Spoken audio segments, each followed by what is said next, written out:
In the previous episode, you learned about the purchase and cleaning of this car that sat in a field for over 20 years. If you haven't seen it, I recommend watching that video first. The playlist for this series is in the description.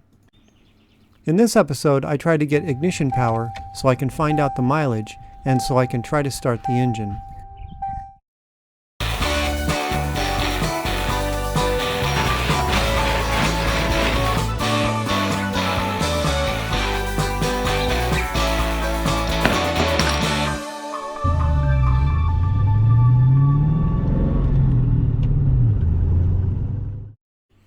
Hello friends, my 1988 Mercury Cougar is clean, well, cleaner than it was, and now I can get down to the business of starting this car. I know the fuel system is going to have issues, and we will deal with that later. For now, I want to hook up a battery and see what happens. The seller couldn't tell me what the mileage was because when they hooked the battery up and turned the key, the digital dashboard did not come on. Yes, this Cougar has the optional digital gauge cluster, and it would be a real shame if it was dead. Let's find out what's going on.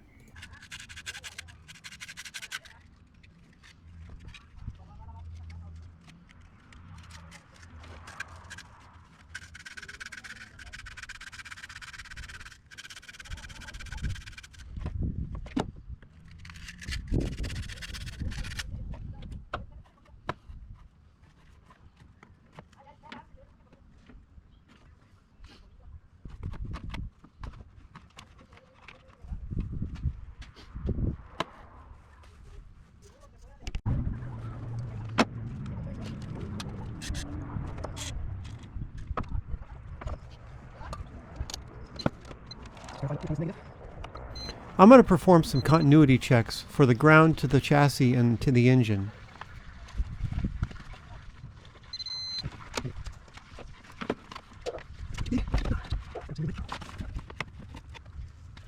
Then continuity checks on the battery clamps themselves.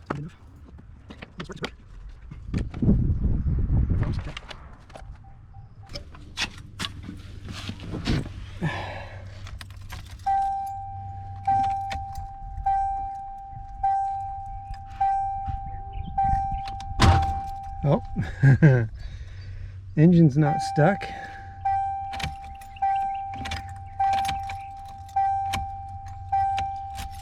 That's a good sign.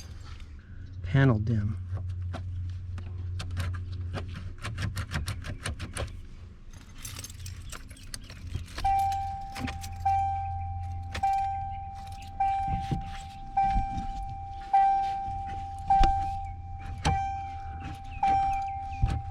The digital gauge cluster is dead.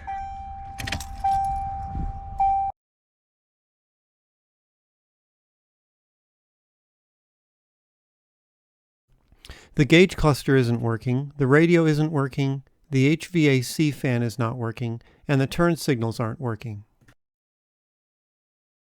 So basically I'm looking at the fuses and I'm thinking, okay, well, we've got a bunch of fuses, but there's not really a common denominator between them. It's not like there's one fuse for all of the things that aren't working inside. They're all pretty much independently fused. And then there's also circuit breakers. However, now on the last part it has fusible links. These fusible links are very interesting. They're all near the starter solenoid. This car has a starter solenoid, and I think it's located next to the battery under a cover, so I'll take that cover off.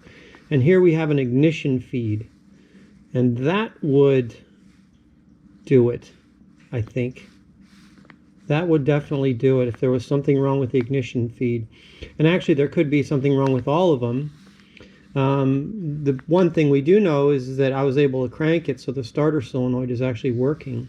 We'll take that cover off what I believe to be the starter solenoid and do some checks there. Sorry for the wind noise in the last outdoor clip. I need to get a microphone. This clip had both wind and birds making noise. Anyway, I'll overdub this so it's less annoying.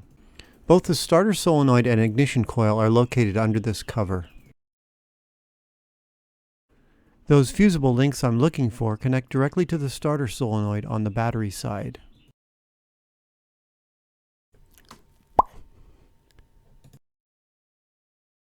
I'm going to do a visual inspection.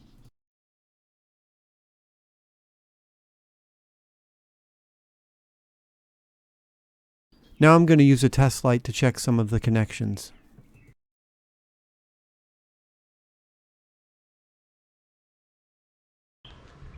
Nothing on the dashboard works.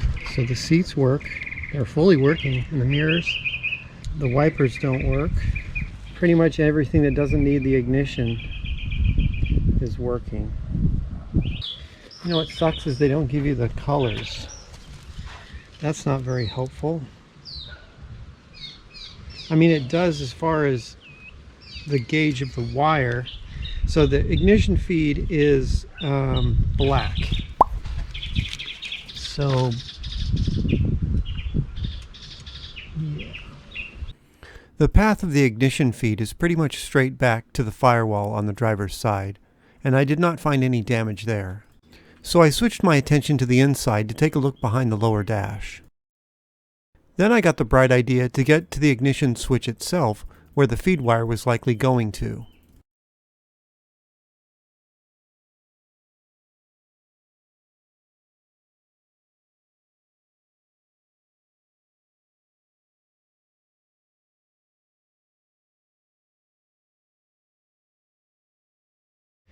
Guess what I found? The connector's here, the switch is in here, and look. Do you think that would cause an open?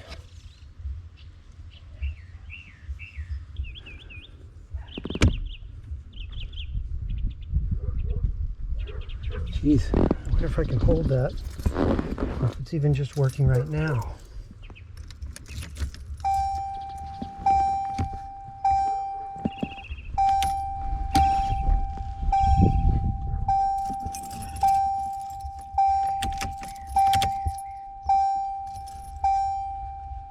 Sure sounds like the speaker's coming on. Amplifier. Maybe there's an amplifier. They digitally transfer all the memories your family has made and recorded on video. Oh, there's. Well, that's that. I've got the date and time. I've got a functioning radio. I've got a blower motor. There's a nest in it, obviously. We still don't have a digital. Oh yeah, we do. We do have a digital cluster. Freaking awesome. It is not easy to see. You see that? I can't really read the mileage. 132,000 miles. The guy was a little off.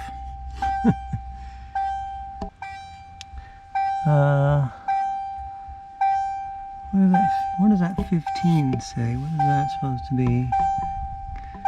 Gallons, 15. I don't know if that means it's full or empty. Alright, the beeping is driving you insane. So if you remember from the previous video, the owner estimated the mileage at 77,000, and now we know the truth, 132,000 miles. It would have been incredible if the mileage was 77K, and I might have considered a restoration on this vehicle, but better examples of this car go for only a few thousand.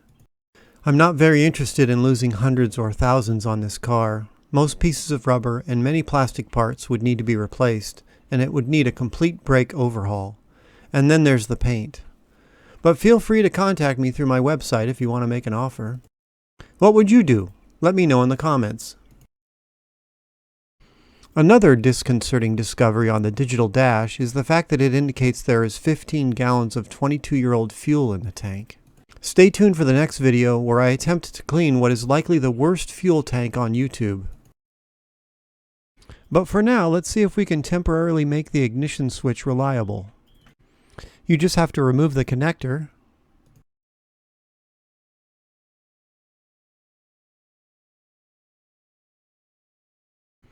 And remove these T25 Security Torx bolts. You can do this without removing the upper steering column cover by simply holding it up out of the way while you remove the bolts. There's a link in the description for a set of security Torx bits if you're interested. There's a lever that comes from the ignition cylinder. Yeah, there it is. Okay, so we just need, this is in this position, we just need to make sure that this is also in that position. So let's go take this on the bench and see what we can do with it. Okay, ooh, it's really coming off. All right, so basically we've got a little piece over here to hold this side down, but this side, it's like the piece broke off on both sides. So, well, I guess I can look up to see how much one of these is. I really don't want to spend money on a car that might wind up just going straight to the scrapyard when I'm done with it. So this, you can't obstruct this or where the connector goes over, but I probably have all the room I need right here. So if I run some epoxy all the way around, scratch things up first to get it to stick.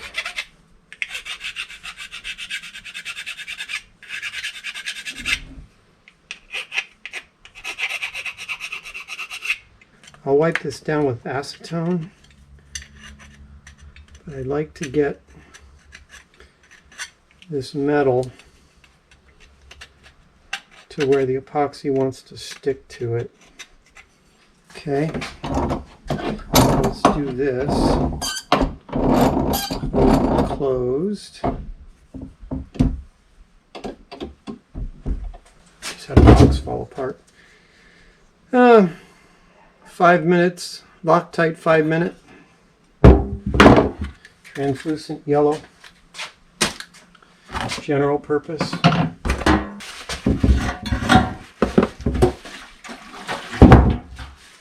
I may consider doing the other side too, depending on my success here.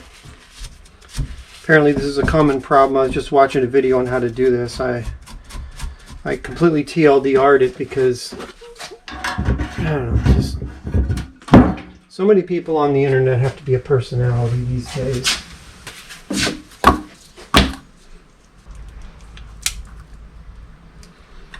Don't need much.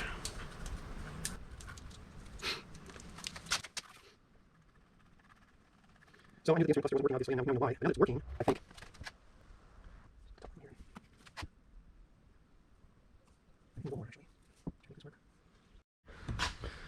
Okay, you can always tell when it's set. What do you think? In fact, I'm a little bit worried about over here.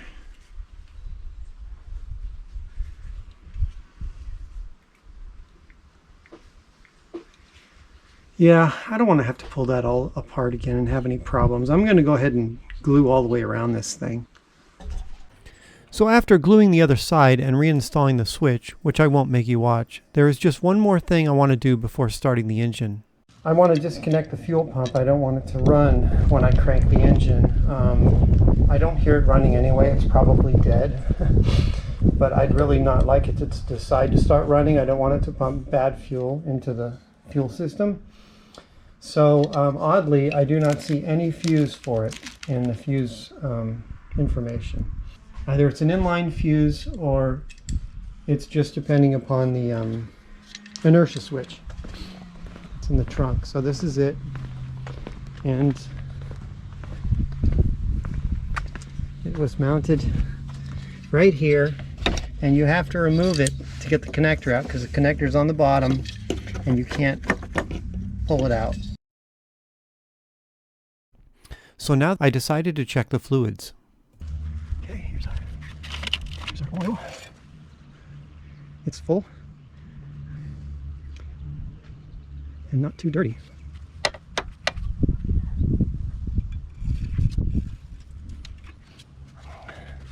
Coolant. How's the overflow tank? It's over here. If there's anything in there, let's check the radiator, I guess. There's some fluid in there. not full, but I can see it in there. And there should be a dipstick for the tranny. Yep, right here.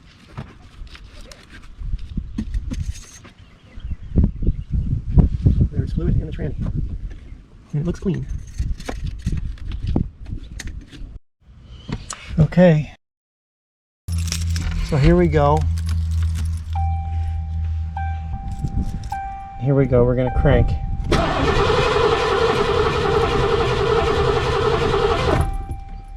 Sounds pretty good. Let's say we shoot some starting fluid in there. Okay. Starting fluid. Let's see, it says over here. Hey, hey. Look at this rigid piece of plastic here. So that's a corrosion. All right. You ready for this?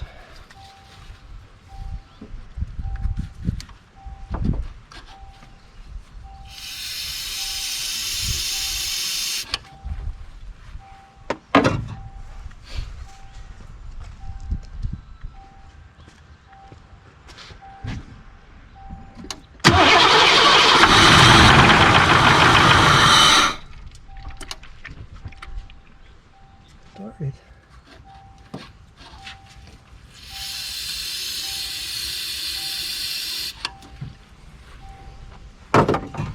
I'm gonna need to wait for my girlfriend to get delivered.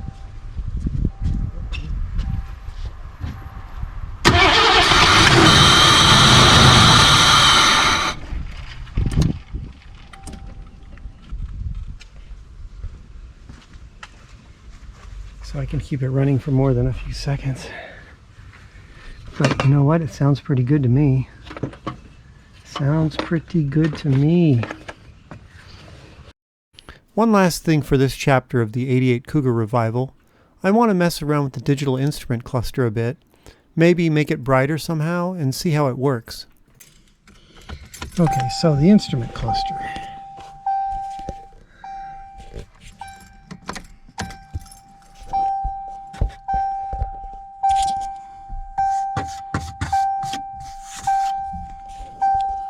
See what happens when we turn the lights on.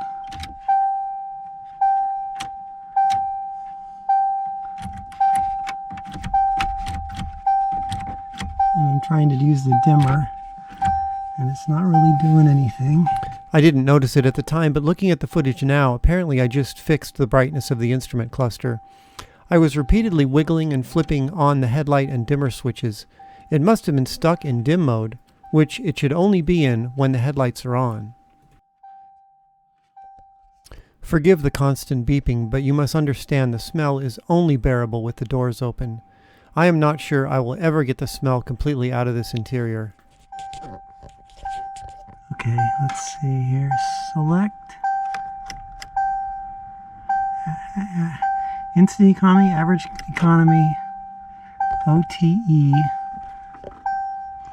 or DTE, distance to MT probably.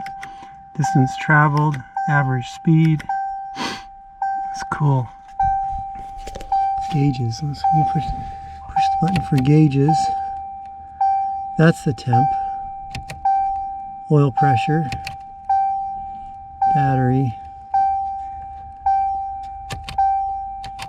And it's got a liters, kilometers, you know, metric SAE switch, right? Oh. Uh-oh. So the windows work, but this track is messed up. Wow, everything works in here. Every single thing. I don't know about the auto dimming headlights yet, but look at where that speaker's located. And then look where this one's located. That's weird, isn't it? And then there's another speaker in the door, right? And then the two in the back parcel shelf. Yeah. All right. Well, it looks like we need to do the ionizer in here again.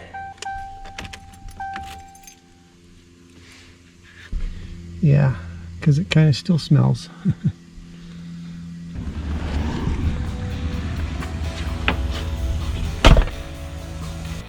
Well, thanks for watching the second episode of the 1988 Cougar Revival. Please consider subscribing so you don't miss the next episode, where I try to clean quite possibly the worst gas tank that you have ever seen. Goodbye, friends.